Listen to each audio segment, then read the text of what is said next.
Uh-oh, I'm kind of in trouble here. I have an Afghan where the corners are growing out faster than the interior, causing a dip. What can I do? Well, I really don't need a frog because I have a solution for you that I've done before. Now, if you're not worried about writing a pattern, this is a great way to be able to solve that problem without having a frog. So here's a closer look at my particular pattern, and you can see by using the sheet of paper that the center is dipping down, the corners are staying out, and I could physically see that without having to use this paper, but this paper helps me illustrate it even better.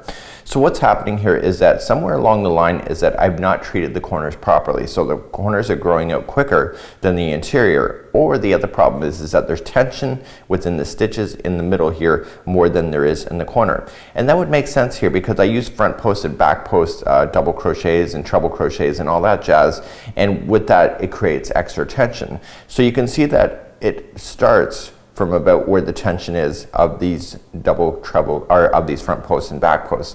So I can see that when it gets to about this point it starts to dip in, so I know that this is going to provide tension.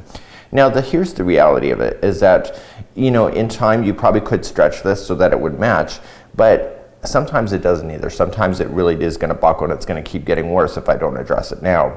So there are ways to be able to solve this problem without having a frog, because, you know, the reality is that I probably have to frog like probably that much out in order to eliminate that, in order to get this to sit right. So the solution is to fill in this area here. So it's almost like putting buttercream in between all of your cakes when you're going to stack them. But the trick is that you want to continually grow out your Afghan without having to compensate for the outside corner. So let me explain more.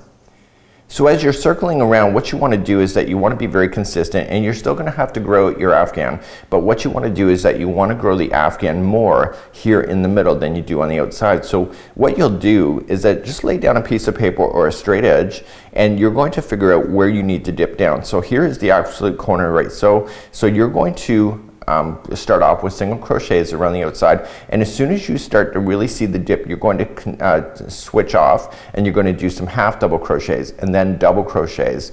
So what I would do if I were you and you were me, I would recommend that you think about doing this particular adjustment in 2 to 3 rounds. So if you rush the process, what happens is that you can end up with double trebles that are really quite stringy. So you have a nice solid Afghan, but then if you rush the process, you're going to have stitch work that it looks too open and it doesn't go with your project.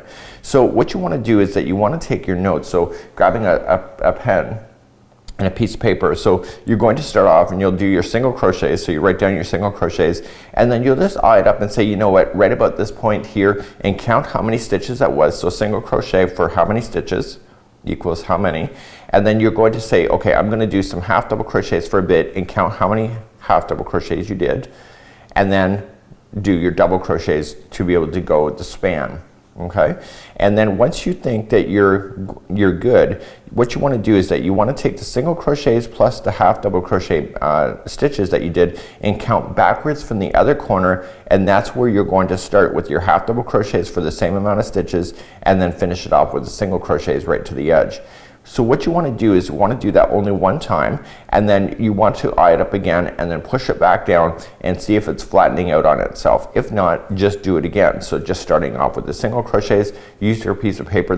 The single crochets might have to change the amount of stitches you do, and then you're going to do some half double crochets for a bit and then fill in the rest with double crochets, and then take that new information of the half double crochet plus the single crochet and just go on the other side and just count it backward, and then that's where you're going to do. So you want to keep it as a mirrored image. Now if you're not a designer, or if you don't want to write any of this down, you can freeform this as well and pretty much get away with it. So this is a neat way to be able to fill in the spot. For this particular Afghan I'm designing, I'm going to do probably 2 rounds of doing compensation rounds in order to get this middle to come right back out to where it should be.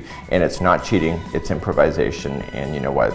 In order to have all this beautiful stitch work in the middle, I need to compensate for that, because if I don't want that, then I have to take this section out. So until next time, that's my solution. Have a great day. See you again real soon. Bye-bye.